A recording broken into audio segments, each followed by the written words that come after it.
I'm really happy to be here talking about the Tao, or the way of healing and health.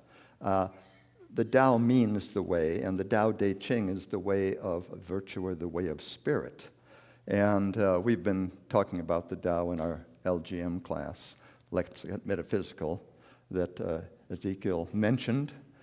And I would like to make one minor correction, and that is that I'm not teaching it. It's a discussion group. And I'm learning along with everybody else.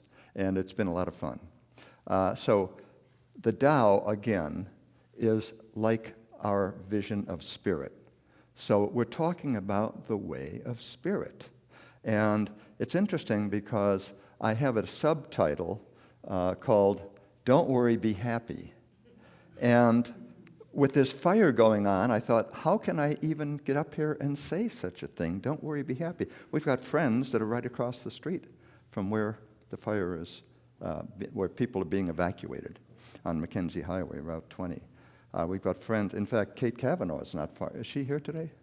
She's probably dealing with it because she's had to move her animals and such. So when I say don't worry, be happy, we can worry a little bit about it, okay? We can use worry as a springboard to prayer and to action, and not get stuck on it, knowing that we're all praying for a good outcome and that rejuvenation will result. And when we look back on this 10 years from now, we'll see lots of beauty and wonder and rebuilding. So all is well. Okay. So let's go to the first slide, Joanne.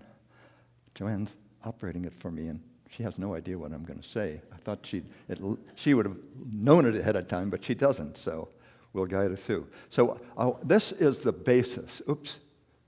Next slide. There you go. That's the one. Perennial wisdom. That's the basis for what we're talking about.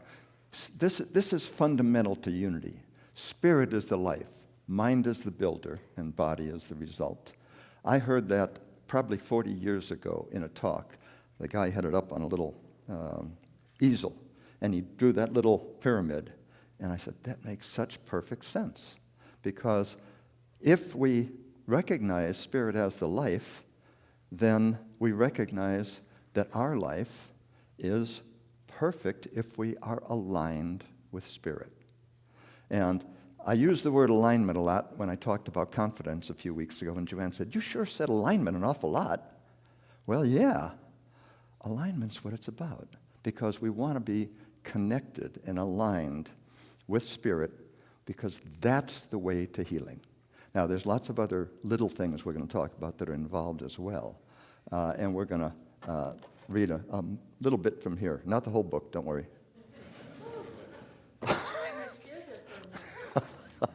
Yes. So anyway, the perennial wisdom also says that if you want to find healing, you have to eliminate the blocks to healing. And what are those blocks to healing? What we'll hear throughout perennial wisdom is their error beliefs, mainly. Error beliefs which are like our filters that say, okay, I want to be 100% aligned and direct alignment with source, but I've got this filter. It's called ego, it's called belief systems, subconscious beliefs. All of those things are like filters that tend to block the pure signal from spirit. So let's go to the next slide, Joanne. And I want to mention how we got to this slide. It's through the ages, 30,000 years since the shamans first started doing healing practices, where they would go into a trance and figure out what evil spirit was within the soul of the person and then try to cast it out. And what was happening there is basically they were finding error beliefs. And they were getting rid of those error beliefs and allowing that person to once again recognize that they can have perfect health. And this went on all the way through from 30,000 years ago to 3,000 years ago with the Ayurvedic healing in India. And then that type of healing, they recognized that it had to be a balance between spirit, mind, and body. Same thing we've just put up there. It's through the ages. It's perennial wisdom. And along comes the Tao and says, yeah, I agree with that, but let's add in nature, harmony and balance with nature as well as mind, spirit, and body. And ultimately, coming to Jesus and his healings, where he went right to the soul of that person and gave them the 100% faith in that he could heal them. And that faith is what healed them. And he said that many times. He said, by your faith are you healed. So from there, we come to Pinneas Quimby. Pinneas Quimby said, I simply rediscovered the healing methods of Jesus. And what I discovered is that many people have fear beliefs, error beliefs, he called them. And he said, all I did, and this is Quimby manuscripts, he said, all I did is I addressed that person as soul, and I looked into the soul to see what kind of fears and error beliefs, as much as I could intuit and learn from talking to them. And then I would simply tell them, here's a correct way to think, positively, release.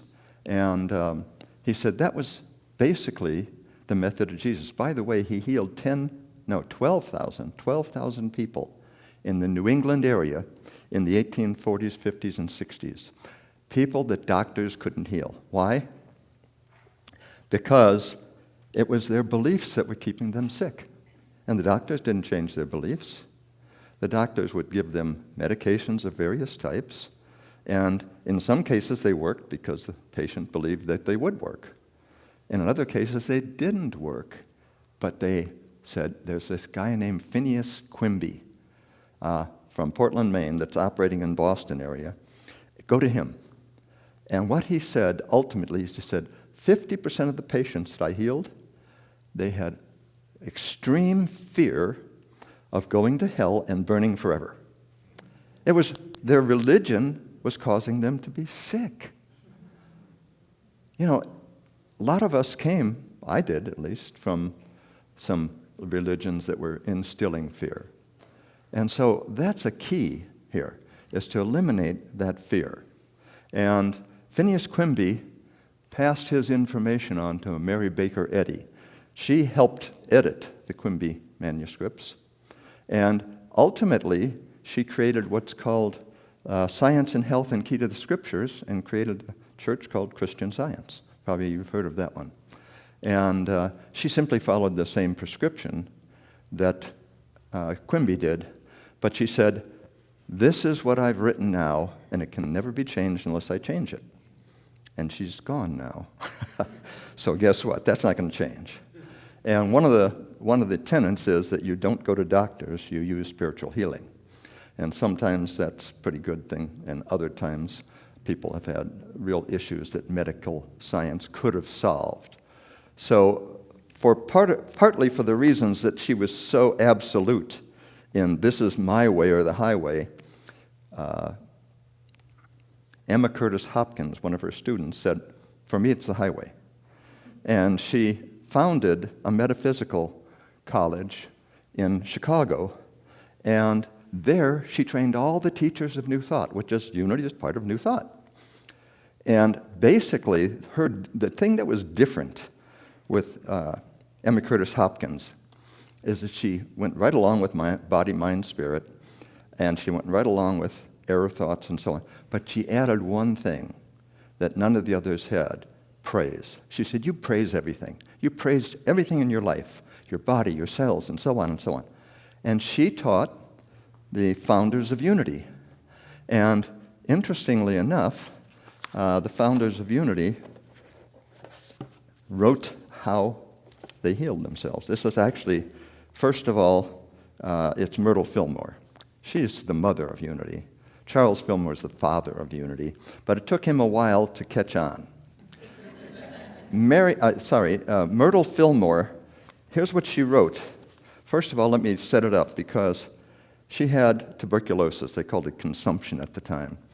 And she couldn't find any doctors who could heal it. They all basically just told her, well, you're going to die young. That's what this is all about. It happens. be prepared. And she moved many different places to get different healthy air and so on, and nothing helped. Until she ran into one of Emma Curtis Hopkins' students, Dr. E.B. Weeks, who came to Kansas City while they were there. And he gave a talk, and in it he said, "You are a child of God, and you don't inherit sickness." She had always been told she inherited it. And all of a sudden she's now being told, "No, you didn't inherit this sickness. You're a child of God, and you don't inherit it." And she kept saying that, and ultimately she healed herself, and here's what she wrote about it. She said, "I went to all the life centers in my body and spoke words of truth to them, words of strength and power. I asked their forgiveness for the foolish, ignorant course that I had pursued in the past when I had condemned them and called them weak, inefficient, and diseased. I did not become discouraged at their being slow to wake up, but kept right on, both silently and aloud, declaring words of truth until the organs responded. And neither did I forget to tell them that they were free, unlimited spirit. I did not let any worried or anxious thoughts into my mind. I stopped speaking gossipy, frivolous, petulant, angry words. I let a little prayer go up every hour that Jesus Christ would be with me and help me think and speak only kind, loving, and true words." And over the period of a few weeks, years, she not only healed herself, she began to heal other people, and unity was founded. So let's go to the next slide. This kind of puts the picture in perspective of spirit, mind. Spirit is the life, mind is the builder, body is the result. But it's affected by the mental and physical environment. What are your thoughts? Is there smoke in the air? What are we dealing with mentally and physically? That is the environment that affects all this. And it's our job to figure out how to remain centered within whatever environment we're in, or find a way to change that environment. Let's go to the next slide, Joanne.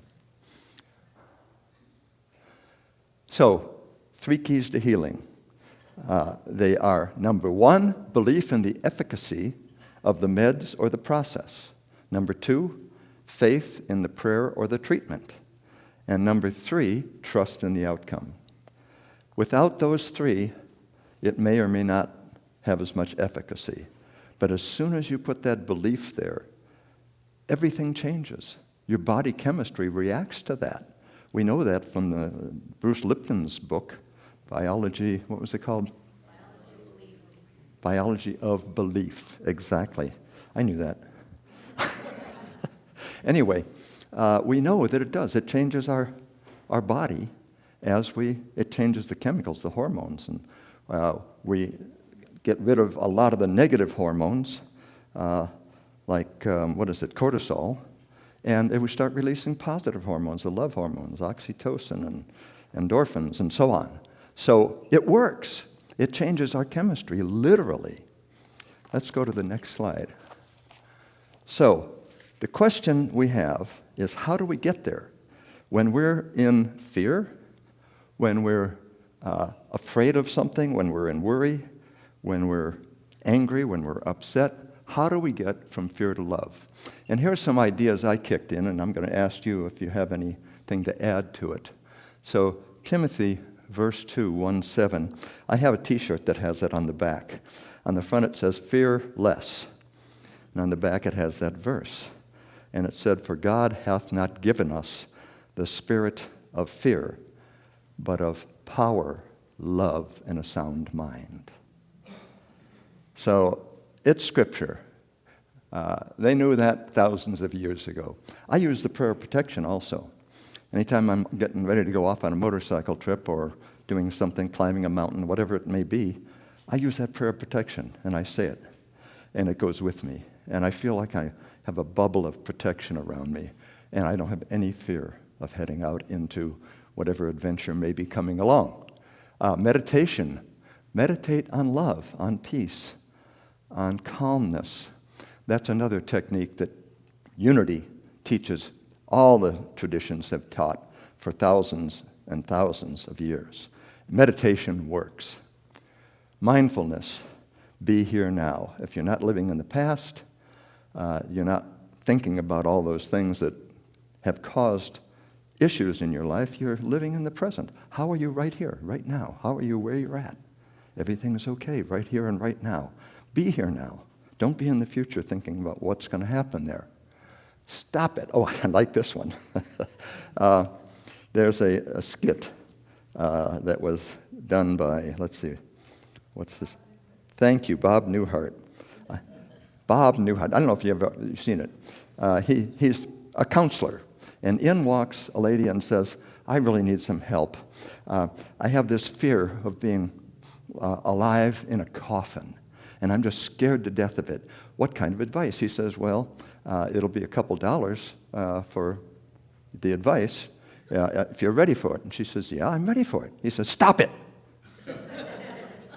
And she goes on and tells him all these, and every time she does, he says, stop it.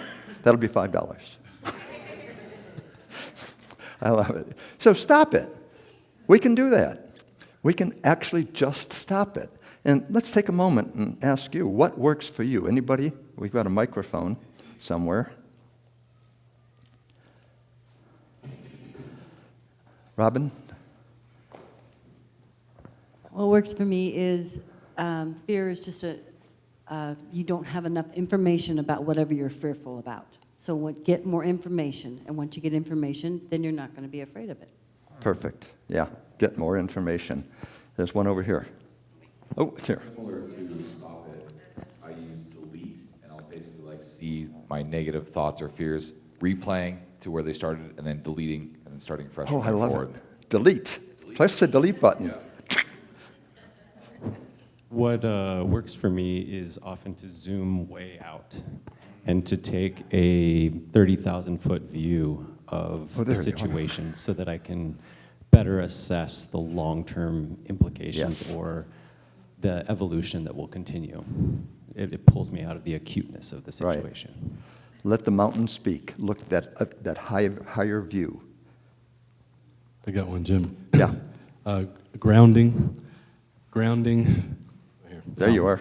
Grounding. Hugging a tree. I've been hugging a lot of trees lately. Nature. Oh, and it's just, love it. Love it. You know, the legs go right into the roots, and the roots Yeah. into the mama unshimaka. So thank you. Yeah, John Moore said, there's a new adventure between every 2 pine trees I pass. I love it. Yeah. I have one here, Jim. Okay. 8 years ago this fall, I was in a prosperity class out at the Grange, and we picked names out of a basket to be prayer partners, and you skipped over that one, so I wanted to talk about it. Oh, thank you. So for 8 years, I've had a prayer partner, transformational, amazing. Yeah. So I know we used to promote that a little bit more here, and We should. I'm giving a plug for that. Yes. Thank you for that. I did skip over it inadvertently, I might say, because I was depending on you. Okay, let's get 2 more, and then I want to get one more slide. For me, just getting outside, especially near a moving body of water, like a stream or the ocean, just being in the presence of nature, particularly water, helps. You're back to our song.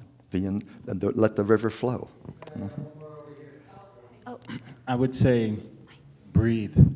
Use the breath, become present, box breathe, and really drop into the sympathetic nerve system. Yeah. Or parasympathetic. Yeah, sympathetic. You're 1 slide ahead of me. Well done. Okay. Can I share one last one? I just wanted to share something that's been so helpful for me when I get worked up with fear or anxiety is just to get grateful, to just praise and be so thankful for everything. Yes. And that dissipates my fear. Let's go to the next slide. From negative to positive. God in place of the trigger. The moment you think a negative thought, put God in place of it. You see an accident, bless, God's there. That's in place of the situation, okay?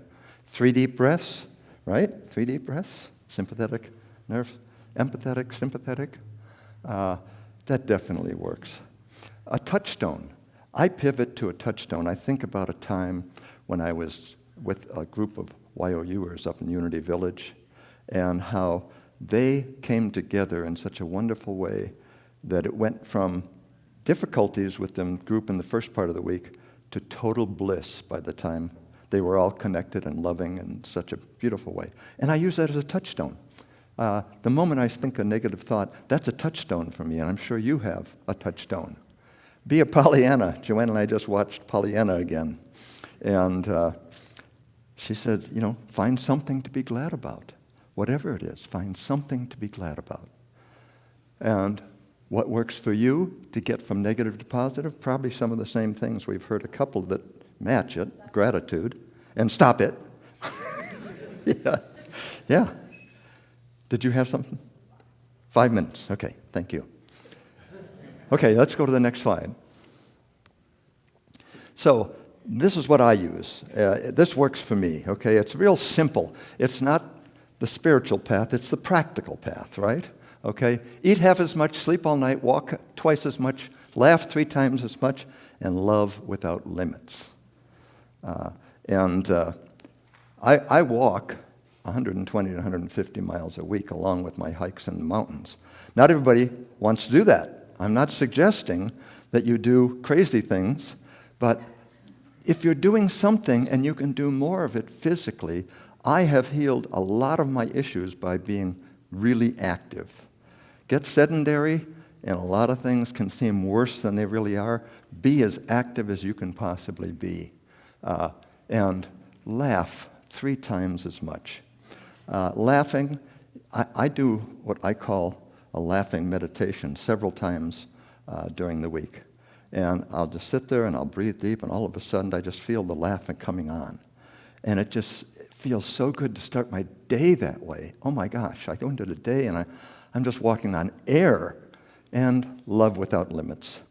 My book, Flash, is all about how I had a near-death experience, and when I reviewed my life, nobody else did, I reviewed it, and when I reviewed my life, the question always came up, where did you show love?